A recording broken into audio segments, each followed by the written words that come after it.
Thank you all for coming out today to the Still Healthy seminar. I'd like to thank President Phelps and ATSU for allowing me to arrange this seminar for a fundraiser from the Eagle Scout Project. I'd also like to thank Tanya Fitch for all her help in making the arrangements. I'm very excited about completing my project, and I've been working on it for several months now, and it will help many people. House of Refuge has had it in mind for a while, and it has been a dream of theirs also. What I will be doing is installing a quarter-mile asphalt paved fitness path in one of the courtyards at House of Refuge. The proposed pathway is shown in this poster, and we'll have it outside for you to take a closer look at after the seminar. This project is complex and ambitious, but the whole point of an Eagle Scout project is to leave a mark. In order for this to happen, I have been gathering donations from construction companies to see how they can help out.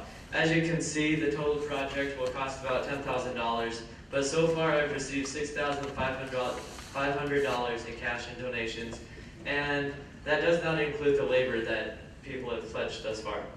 So to cover the rest of the cost, we still need to raise about $3,500, and whatever you can give will be helpful, and thank you for your generosity. And if you don't have anything right now, you can always get the money, get a receipt, and give it to Tanya or my dad. I'd like to introduce Teresa McKenzie. She is the volunteer coordinator at House of Refuge, and someone I've been working quite closely with on this project, and she'll talk a little bit more about House of Refuge.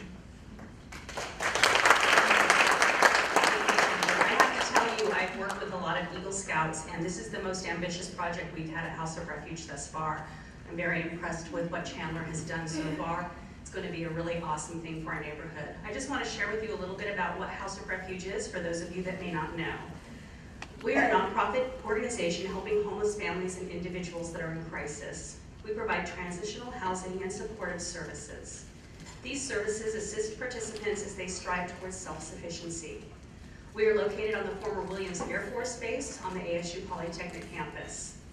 Our community consists of 88 single-family homes, and on any given day, 250 people call House of Refuge home. Of those 150 of those are children. Our average resident is a 32-year-old single mom with 3 children, and she exists on about $1,100 a month. About 50% of our residents come from a background of domestic violence. One of the things that we consider a blessing is that most people don't know where we are, and that's a good thing for our residents. It keeps them very, very safe. If you have any questions, feel free to ask me after the seminar, or you can visit our website, which is houseofrefuge.org. We also have a Facebook page, and there's more information there. Thank you so much for doing this for us today and for assisting Chandler in his Eagle Scout.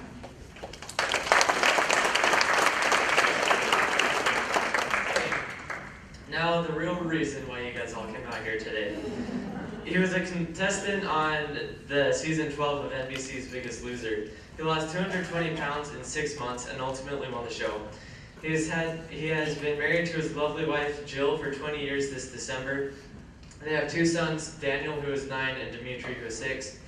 He hopes to teach others from his experiences while at the Biggest Loser Ranch in California at his new gym, Trust CrossFit, located on Mesa, 48th, and McKellips, just south of Falcon Field. Please welcome my neighbor, winner of season 12 Biggest Loser, yes, the guy who will be replacing Superman, John Rhodes.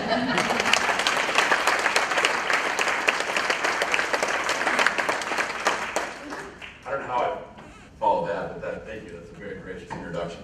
I'm very happy to be here today. I'm glad that you guys could all make time for this.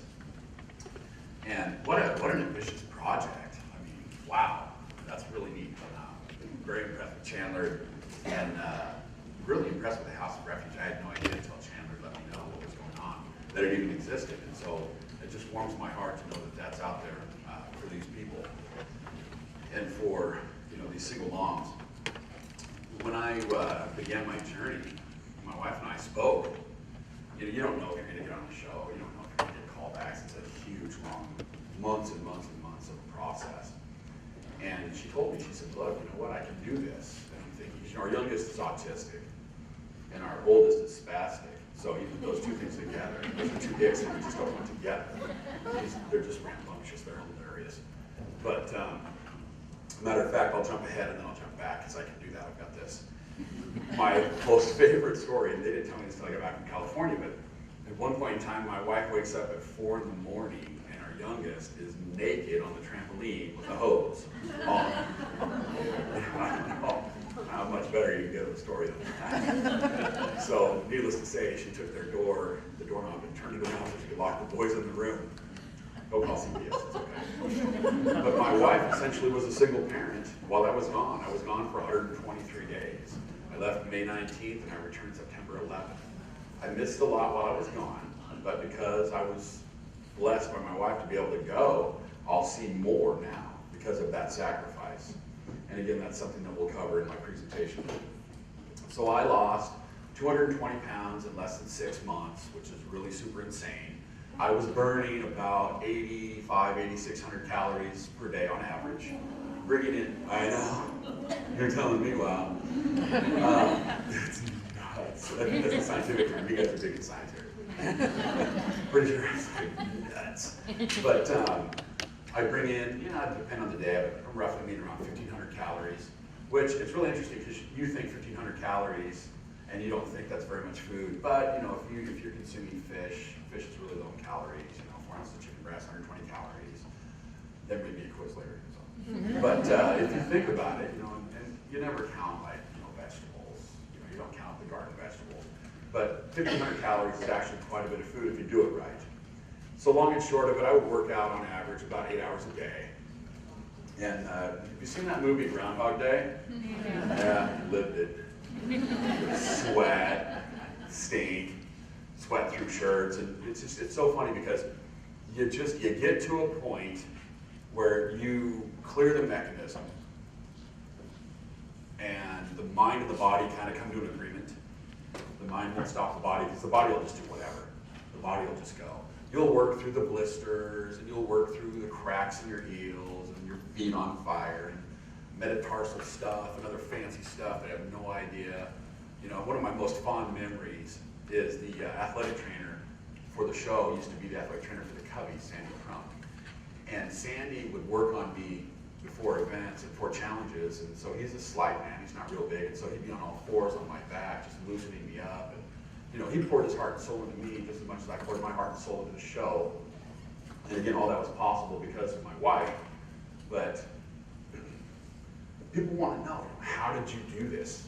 Well, it didn't happen overnight, I can tell you that. And I wasn't sure. Number one, I didn't even know if I was going to make the show. You get out to this hotel in California, there's all these rules, you sign all this paperwork.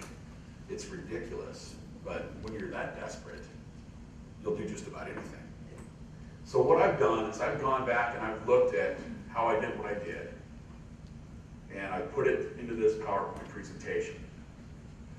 This applies for fitness, this applies for any kind of change, true everlasting change you want to institute in your life. It's not easy. It's extremely difficult. It's painful at times. There's a lot of self-reflection that you have to do. There's a lot of things that you have to identify about yourself that you want to change. Why do you want to change? So for me, I was morbidly obese. The funny thing is that I was still able to get around okay. For 445 pounds, I got around okay. Didn't really have crazy high blood pressure. My pulse was always good. So there was that whole thing, where, I must be okay because my blood pressure's okay and my pulse is okay. I had sleep apnea. But hey, it could have been genetic, you don't know. So I'm living this lie. I find myself just in dire straits. I need to make a change. I had gained and lost weight over the years like you wouldn't believe. At Desert Ridge, I used to teach at Desert Ridge, and in 2008, we did our own little Biggest Loser contest, took second. Guy from the English department beat me. I don't like the English department, I'll tell you that. So I lost 60-some pounds. Not only did I put my 60 back on, for good measure, I gained another 40. So it was like a three-legged table, okay? All these other components are dialed in. I can be good on my diet for a while. I can exercise like a madman. I can drop all this weight, blah, blah, blah. But there was this emotional component that was missing. There was this real issue. I didn't even know what it was. I didn't even know what my issues were until I got out to California. Two things. My priorities were all out of whack. Anybody that says they don't have time, I don't want to hear that people don't have time. Otherwise, we wouldn't have nuclear power plants. We wouldn't have fax machines. Someone had time somewhere. Helen Keller wouldn't have done the things she did. Albert Einstein wouldn't have did the things he did. Everyone's got time. Don't tell me you have time. You just got to put your time in the right order. And so what I would always, my big trick is, everything was more important than my weight loss. Anything and everything. I'll go dust doorknobs before I'll get serious about weight loss. I will do anything. Light switch cover, let me clean that. Anything before, okay? So it's all about priorities.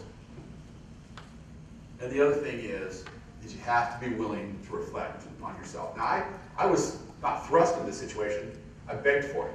I probably spent about 60 man-hours creating this submission DVD. You got to tell your story.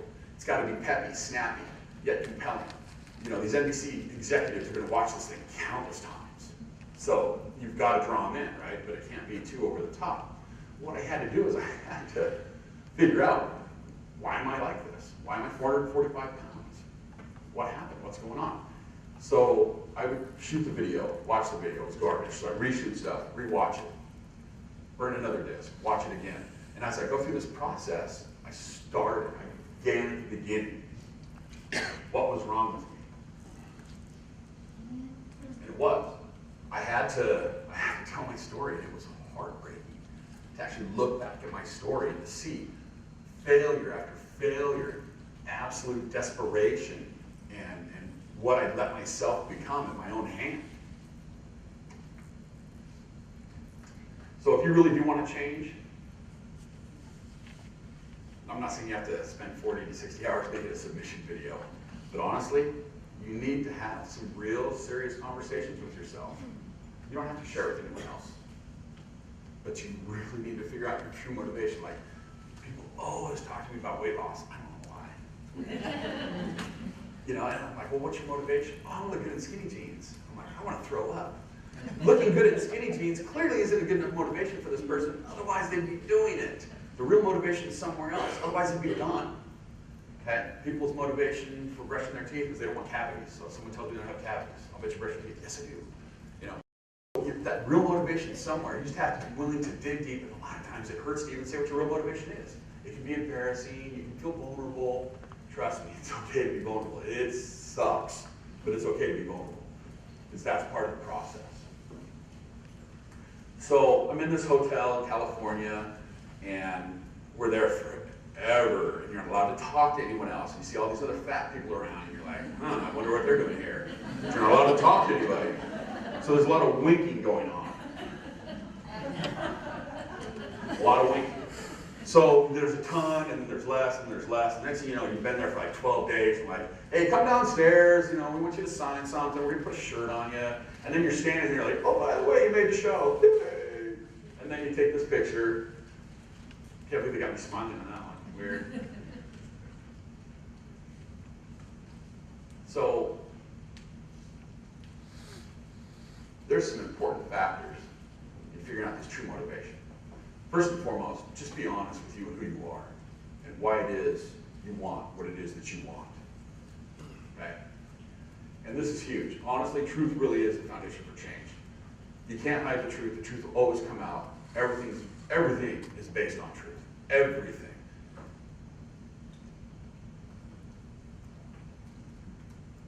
So here's me in the desert on that first day, and it was hot and miserable. And by the way, when they take these pictures, they'll say, give me one smiling, give me one serious, give me one this, give me one that. And the only ones you'll ever see me are the serious frowny ones. It's really nice. I love those guys. And the hair, I want to talk about the hair really quick. Huge, huge problem. I love my hair short like it is now. Before I go out there, my hair was long. My wife's like, no, don't get it cut, don't get it cut. What you didn't know is once you get out there, you can't cut your hair. It's called continuity. So it's awful because I don't have a lot of hair, so I keep it short. And so we'll see the hair saga as it continues. But it was awful. Awful.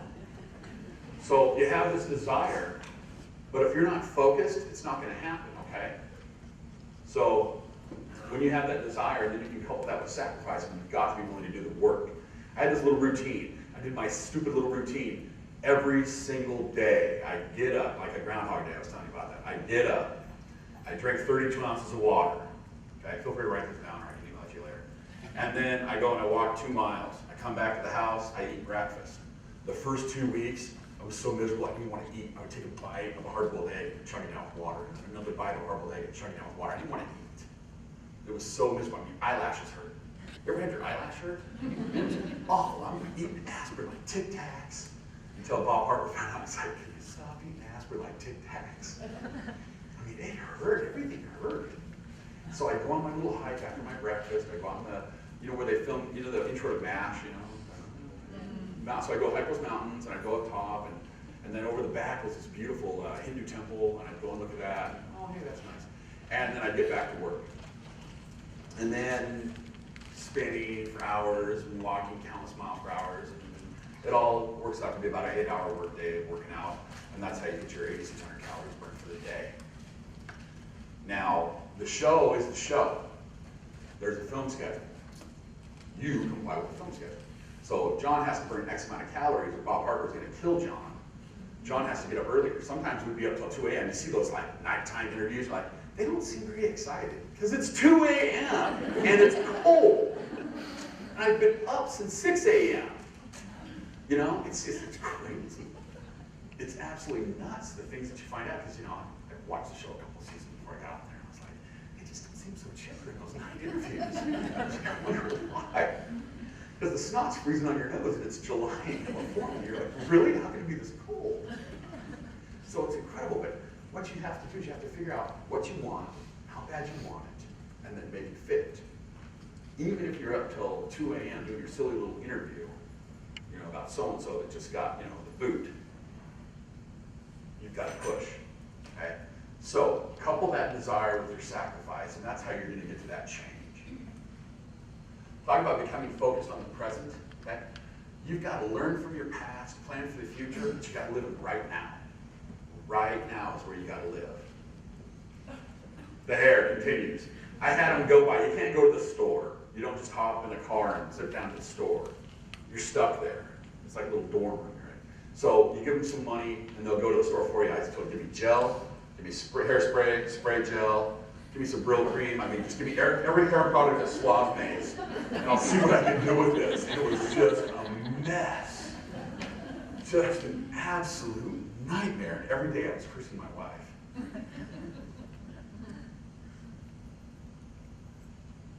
So we learn from our past, we plan for the future, we live in the real right now. Okay? I used to say right now. The show psychologist taught me to say live in the real right now. Let's be realistic.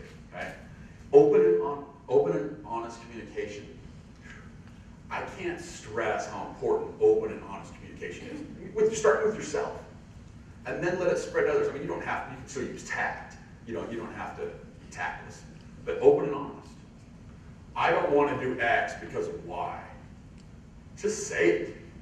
I mean, why be miserable through life? My wife ate burnt toast from age 8 to 16 because one time my mother-in-law burnt the stinking toast, and she said, oh, hey, thank you, this is great, thank you. So my mother-in-law burned the toast on purpose for the next 8 years. My goodness, woman. Oh, the toast is burnt. Thanks for making me the toast, but it's burnt. Don't eat burnt toast for 8 years. Just say how it is. It's okay. You're not going to offend anybody, right? You don't want to eat burnt toast for 8 years, do you? I wouldn't. Jacob's ladder. Oh my goodness, if I've never seen one of those again in my life. So we have these challenges that we do, and that's, you know, part of the deal. And this is like the first challenge that I took pretty serious. It was interesting. They bring us up in the middle of the day. We have all this really cool hiking equipment, these backpacks, and sleeping bags, and cots, and we're thinking, cool, we get this stuff. This is great, you know. So they bring us up, and they hike us up. And this is where I do my daily hike. So right here, where you're seeing, right here, part of my routine is there's what they call a cradle. So it's a little dip down and back up. And so I hike up this thing, and then I run 7 cradles hard. Down and back is 1. That's not 1. It's down and back. That's what makes you a winner.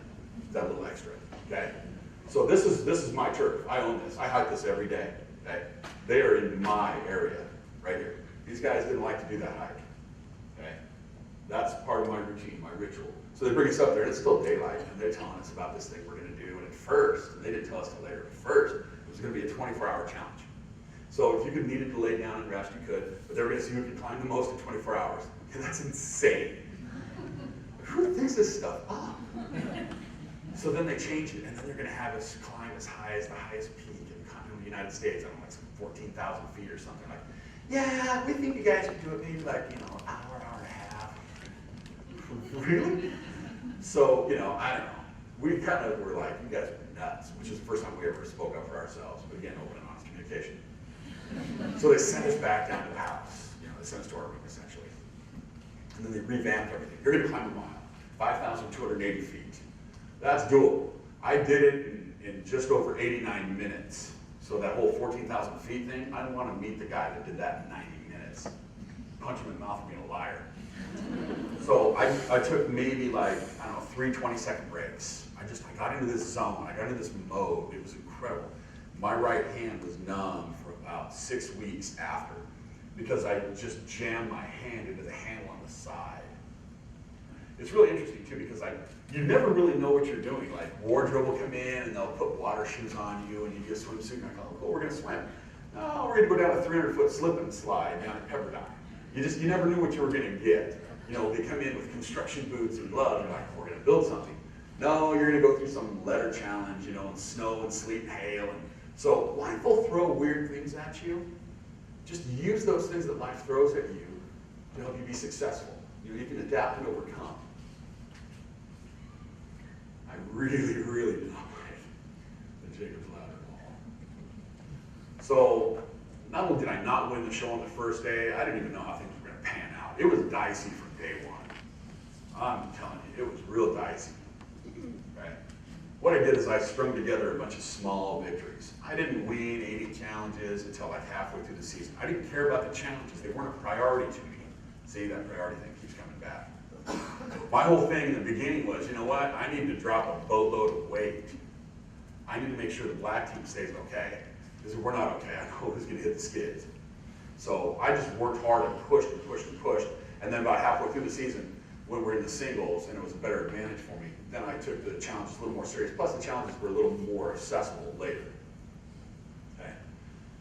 Something that drives me nuts. Oh, first off, I was petrified every weigh-in. That's a true story. We have no idea what we weigh. We have no clue. I don't care what you think. I'm telling you right now. Every single time you saw me on that scale, in my mind, I'm done. I'm gone. All my stuff's packed. You have to pack up every week. You have to pack up every week. I was really OCD. I pack up the same way every week. I do everything the same thing. I do the same things everywhere. Everything's the same, all packed up. And I get up there, and I remember one time, I just thought for sure I was gone. I'm telling Vinny, I'm like, okay, I got some extra shirts in my closet, I'm giving all my stuff away. But I made it through. I did.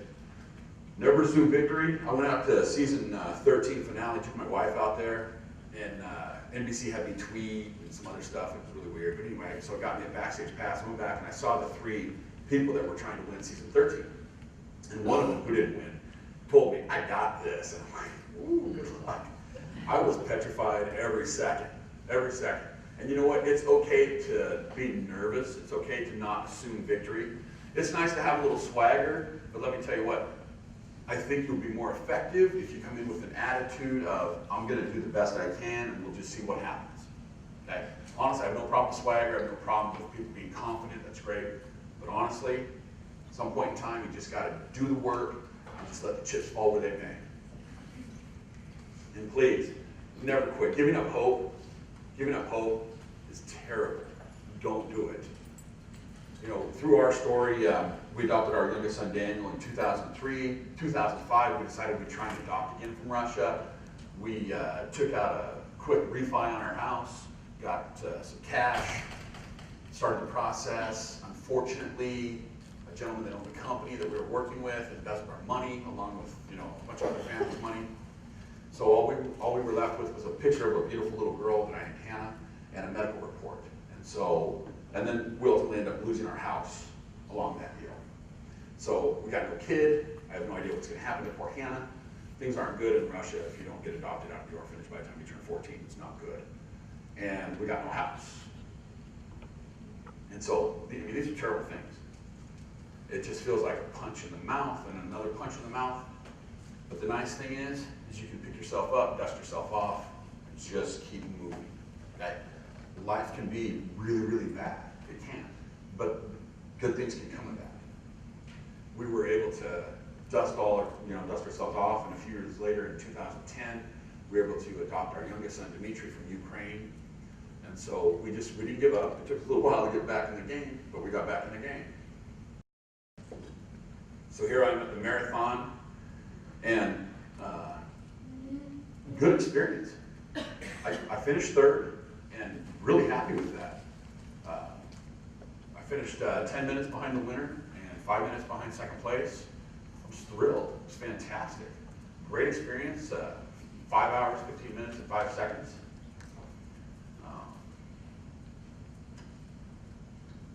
The thought, and anyone here ever run a marathon, 26.2 miles? Let's get them up. All right, yay. So I'm sure you guys all look like runners. I don't look like a runner. But 5:15 is not bad, right? For the first one? Yeah, not bad. I weighed 281 pounds right there. It's 281. I didn't worry about 26.2 miles. I worried about 4 and 1. I'm going to jog 4 minutes, I'm going to walk a minute. And there's nothing you can do to stop me from just doing that. It was wash, rinse, repeat, wash, rinse, repeat. 4 and 1, that's all I worried about. I didn't think about how long is this going to take me. Where's Vinny? Where's Ramon? I don't care. 4 and 1, 4 and 1. Okay? So you've got a big task. I don't care. I want to lose 100 pounds. I want to open a business. I want to do this. I want to do that. Fine. Break it down into manageable pieces. Don't become ever consumed with the entire project. Break it down into manageable pieces and knock it out piece by piece. So I do CrossFit. I open a CrossFit gym. Love CrossFit. CrossFit. Okay. Sometimes there's workouts that are so insane, you're just like, wow, how do people do that? They call them chippers. You just chip away at it, you know? I'll do my 100 push-ups, I'll do my 100 sit-ups, I'll do the, you think, oh my goodness, 100 push-ups, 100 sit-ups, are you nuts? Yeah, it's okay. But you just chip away at it, you know? How many things have we done in our life that are huge? You know, we've got degrees, you know, postdoctoral degrees. I mean, we have all these things we've done. They're monumental, they're huge. And we want to do more, but you know, just break it down. Small pieces. That's how you eat an elephant, right? One bite at a time. Never tried elephant. So, the best way for me to explain the difference between priorities and selfishness. You know, we fly, they talk about that little yellow mask that will drop down, okay? What are you supposed to do? You're supposed to put yours on first, and then assist others, okay? That's a priority. You're not being selfish by putting your own mask on first, okay? That's a priority. So, with that in mind, that's how we tell the difference between a priority and selfishness. I've got a great lady that just joined my gym, and she's been taking care of her boys. She did the single parent thing. She's been taking care of her boys for years. She comes in, she's fired up, she's ready to go. She's got a lot of work to do, and she's like, I'm ready, this is about me. And we had the whole priority talk, and now she gets it. It's not selfish for her to say to her son, no, I can't take you to so-and-so's house. I've got to go work out. You know, it's not selfish for her to say to her son, we're not having this for dinner, we're having this for dinner because I'm cooking. That's not selfish. That's a priority. She's got a priority. She has a goal she wants to accomplish. I love this, how you talk to your circle of influence about what your goals are and be accountable. There's nothing wrong with that at all. At all. You'd be surprised. You know, it's so funny because the show, they get you ready, like, okay, so when you get home, you know, your friends are probably going to want you to go out and do the things you used to do, and you don't do those ththings anymore. I get home and I got like 3 buddies who are like, hey, we're running marathons. I'm like, great, thanks. You know? Next thing I know, I've run like 4 half marathons, 2 full marathons. I'm like, really? What happened to the guys that were supposed to give me to go out and do the bad stuff? Where are those guys? Everybody's like, oh look, here's quinoa. Thanks. Quinoa. God, you know. Jerks. You know, there are 24 hours in a day. Use it wisely. I used to waste time like you wouldn't believe, and now I don't have time to waste time. I'm too busy doing stuff. Just always. And it's no big deal. It's really, it's not. Calendar. We calendar incessantly. We calendar like twice a week. What do you got next week? You know, just plan everything out. And you know what? It's okay. It's okay to like have some planned spontaneity too. You know, you can like wedge out some time and just do something crazy. That's fine. I don't know why I'm telling you this, but it doesn't matter. The film's rolling. My wife and I, we just like took naps like all day. I think it was like Monday. She's like, when have we ever done that? I don't think we've ever done it. It's been an exhausting year, but it was just really nice to just have a day where we just napped. Loved it. I'm just saying, I'm a human being, I sleep. And this is like a favorite of mine. It's like silence the critics, because most of the time we find out that we're our worst critics, so silence yourself. So here's me when I started, here's me smiling, spray tan. Love the spray tan, isn't that just ridiculous? Love the spray tan, that's so crazy. And like, you can't really tell here, but in a regular photograph you can see that I had, I believe it's edema or whatever, where I didn't have a lot of leg hair from blood flow. And over here, the forest is back. They used to make me wear those orthopedic socks, but it like hurt my heel. And they were just like really weird about it. I just didn't want to wear them. But through breaking things down into small pieces, knowing what it is you want to accomplish, why you want to accomplish it, and then when it gets tough, remember why. So when my foot's on fire and I've got a blister over here, and I've worked out for 100 and some odd days, and I'm thinking about my wife at home with the kids, and the naked trampoline thing with the hose, and the 9-year-old that says you're ruining his life, and all that. I'm like, this ain't so bad. I would think back about what she's going through and think to myself, this is pretty darn good. Yeah, I live in a dump, everyone hates me, I eat a lot of chicken and fish, but it's not that bad. I could be at home, So, just say, just remember what it is. It keeps you going, it keeps you fired up. But I did something bad. I sent her a letter once that the show didn't know about. They read all your mail in and out. Oh, he's filming. Oh, wow. No, NBC Legal's going to see this, right? So I sent this letter home to him, like, look, if it's too bad, I'll drink some water, I'll come home. And the next thing I know, we got this whole code worked out where I'll just say this and I'll drink the water. And I get this letter, and it's just written in huge block letters. You better work hard or I'll kill you, something like that. We're fine here, that kind of thing, like, stop being stupid. And that's the nice part about having a support mechanism. Through my family is how I became unstoppable, and through those keys. And as ridiculous as it seems, it worked. And if it can work for me, a guy that completely given up, I just gave up. I mean, you know me, come on, I gave up. If I can turn it around, I'm nothing special, trust me. Yeah, okay, I can work out for 8 hours, whoop-de-doo. A lot of people can work out for 8 hours. The difference is, I figured it out. Okay, so if you guys want to become unstoppable, that's how you do it, okay? Thank you for your time.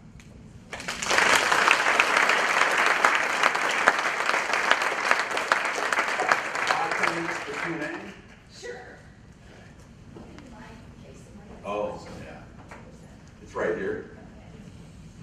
Okay, we'll take questions, Q&A questions. If anybody has a question, right here in the front, Jane. Did you ever find out what happened to Hannah? What happened to her, like, recently? No, I mean. Oh, the baby? Oh, I think Hannah, she's got. No, I have no idea. I'm hoping that somebody else got to adopt her.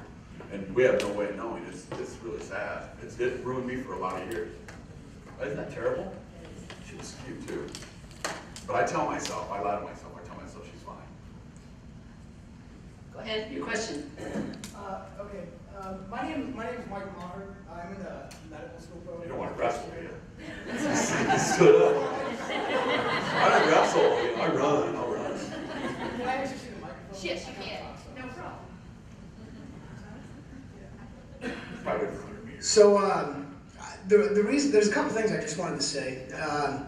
I was actually a personal trainer before I started medical school this year, and 90% of the clients I worked with did not succeed. And I felt like it was my fault a lot of the time. But the reason I wanted to say this is because, first of all, your story is extremely inspiring. And I don't know if you know this, you may, but you bring so much hope to so many people who can't succeed, and they feel like they can't. But the second thing that I wanted to say to you was, one of the reasons I wanted to go to medical school was because I felt like I could help more people that way. And I feel that as a physician, you know, people kind of look to you for hope and look to you for answers. And one of the things that I'd like to kind of advocate in the future is teaching doctors more so about nutrition, despite how many things we have to know and how much little time we have to learn it. And that's something I'd like to talk to you about, you know, after this meeting possibly. But I just wanted to say thank you for sharing your story, and to the Eagle Scout, thanks for setting this up, man. Nice job on your project. I think it's a good thing. It's interesting. Within 3 weeks, people were off a medication they'd been on for years. Within 3 weeks. Now, granted, you know, that's probably like 3 months in human time. But 3 weeks of our time, people were off medication. They installed a device on me that measured my blood sugars over a 72-hour period. It was crazy. Like, they put tape over and everything so I could go in the pool and everything. And I had no idea. And they showed it, you know, when they did my, you know, you're going to die thing with Dr. Hazinga. And brevity, you know, that's the Hollywood talk. But yeah, my blood sugars were like 290, 295. 3 weeks later, my blood sugar, I mean, he couldn't believe, he's like, we're going to study your body. You know, some John Hopkins people, they just couldn't believe my metabolism, how everything just came in peace and harmony so quickly. It's kind of nice. How often do you meet with a physician or a nutritionist? I mean, we don't see all that on the show. So how often do you do that? Do you have an athletic trainer? Did you have this physical therapist as well and all that kind of thing? If you So could. when I was out there, it seemed like I met too much. Right. Because I had worked with, I mean, the worst thing was with the nutritionists, because here's reality, and it's great that the show has a nutritionist, and that's fantastic. Okay? There's nutrition, and there is the show. So you eat what your trainer tells you to eat. So I ate what Harper told me to eat. And it's good stuff. I mean, it's no mystery. You know, it's egg whites, salsa, Greek yogurt, berries, chicken, asparagus, fish, asparagus. Big mystery. You know, I can email you the diet. It's a piece of cake. Okay? That's what you do. You don't eat the quinoa. You don't eat this. You don't eat that. But let me tell you something you don't know. Week 4 on, every time you saw me, my belly was full of pizza. You get a high calorie day. There's nothing wrong with a high calorie day. Okay? There's nothing wrong with that. You have to be responsible, but you don't use food as a reward. You know, oh, I get a cookie because I did this. No, you get a cookie if you want a cookie, have a cookie. So we just had like trunk or treat, so the kids go in the parking lot at the church and they get their candies. Then we had Halloween. So collectively, I ate 12 pieces of candy. You know, between the trunk or treat and the Halloween. I didn't know how I was going to do it. I don't know. Saw a Tootsie Roll sitting there, looking kind of lonely. I eat the whole bag. But yeah, 12 pieces, and I was kind of shocked myself. I was like, wow, cool, okay. So you can learn moderation. You know, I had my fill. I was good with it. You know, sister-in-law went to Chipotle, got me a $2 burrito because she had her, we call them scrubs. She's a nurse. She didn't know if you went into costume, you got $2 burritos. So I couldn't even finish it. Those Chipotle burritos were big. But yeah, and then as far as like if we had $100, we could get a massage. The show wouldn't pay for it. So the massage lady would do that. We had the athletic trainer. But yeah, to this day, I still get care from the show psychologist if I need it, and Dr. Hazinga, and Sandy, all of them, to the rest of my days. In the red, in the burgundy. That's what I was kind of asking. You started to go there, keeping it off. Oh, goodness. You tell me the answer to that, and I'll make a lot of money. No, it's a whole big psychological thing. Like, everybody's freaked out. I mean, you don't know what life is until you're in Safeway and some lady's going to your cart. You don't know what life is until you're leaving Little Caesars with pizza for your boys and the babysitter to hear somebody saying, I can't believe he's getting that. You don't know what it's like until you're at a restaurant, they come up, what do you get? What do you got there?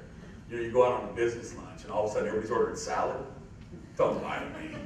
I'm getting a T-bone steak. I mean, you know, it's so funny because people are so weird about food when you're like, you know, on the show.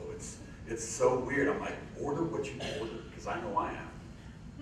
I eat what they call the paleo lifestyle. I'm pretty good on that. But I mean, honestly, I use food as fuel. You know, I don't binge eat anymore. I don't like drown my sorrows in Twinkies. If I'm hungry, I eat. If I'm thirsty, I drink. It's in my mind, and I don't know. I know that statistically there's a 50-50 shot you put the weight back on. My thought is people that deal with the emotional component are the people that'll keep it off. That's just my own little personal theory. Do with that as you please. But yeah, the keeping it off stuff, it's so weird. Like, it's so funny how all of a sudden, like, there's nothing about me that's sacred. Nothing. I mean, people would just ask you anything. But it's okay. I mean, I guess I should have went on the show, right? But no, it's crazy. I don't have the answers. I worry about it all the time, but I don't like let the worry ruin me. You know, if I feel like eating a Chipotle burrito, I'm good. So, and I agree with you about the emotional component Yeah. and the psychological part. Most people focus on the nutrition. They often overlook the activity part. But Yeah. nutrition versus activity, where would you go there? I'll give you one better. People will look at the nutrition, they'll look at the activity. Who talks about recovery? Who talks about icing down when you're done? Who talks about preparing for the workout? People don't even think about recovery. That just doesn't even enter into their mind.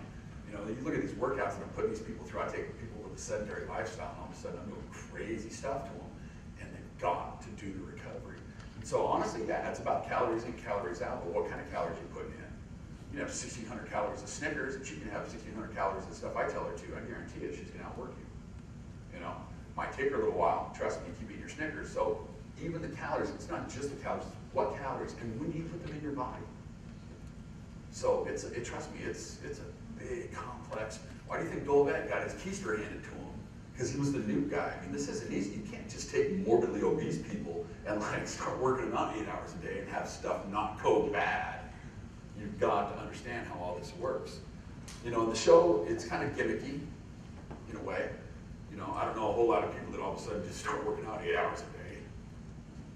But it's good because it educates and inspires.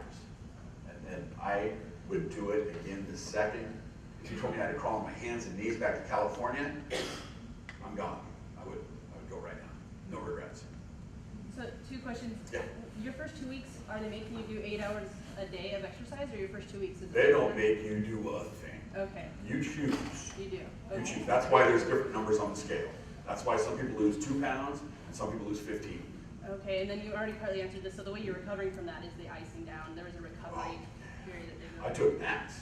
Okay. Oh, I had my breathing machine on. I would lay ice bags all over my bed. I would lay on them, and I would lay ice bags on top of me. I would take my 30-minute nap, and I'm back up, and I'm grinding, and I'm back at it. And the second question, you said your 4th week you got like a high calorie day. Was there a frequent like cheat meal or like? I don't cheat, so we was have there- calorie days. No, you would have it on the day you weigh in. So you get up first thing in the morning, you do your medicals, they check your urine, they check your blood, make sure everything's cool, make sure you're hydrated. And then after that, then that's a day of rest. Because you've got a film schedule and everything, and so that's the day you have your high calorie day. And it's nice because there's a theory about burning subcutaneous fat by like doing sprints on and off. And it's that same theory about shocking your body. It's not because you did good, you made it another week, you did a cheat day. No, it's about tricking your body. So you eat a certain way, eat a certain way, eat a certain way, and then you shock the system, your carbo load. So did you have scheduled days to do Yeah, that? whenever the weigh-in was. Whenever the weigh-in. Okay. Was that post weigh-in or pre-weigh-in?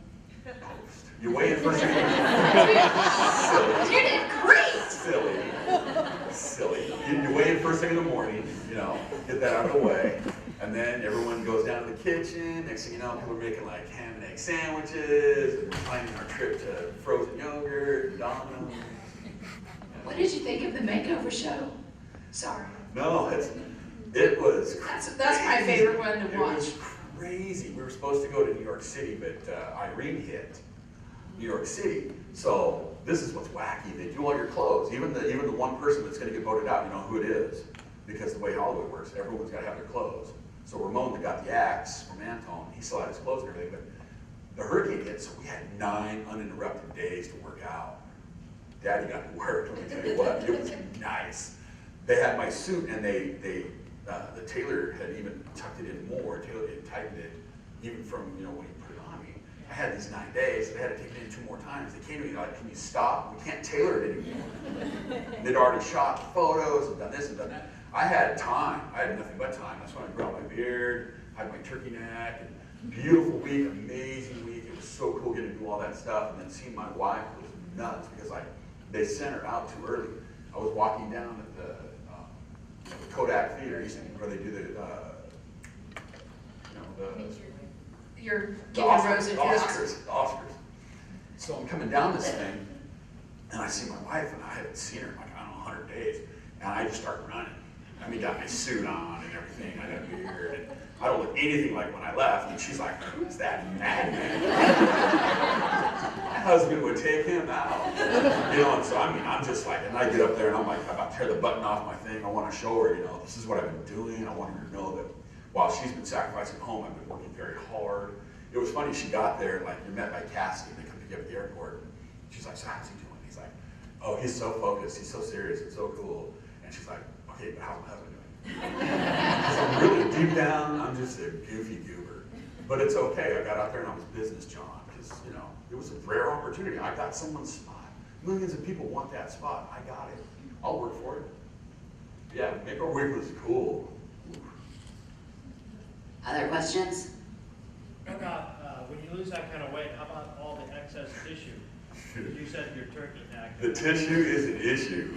Tell me right now. That's no joke. I have flats. It's bad. They estimated I got 23 to 25 pounds of loose skin. Yeah, that's why I'm wearing a compression top.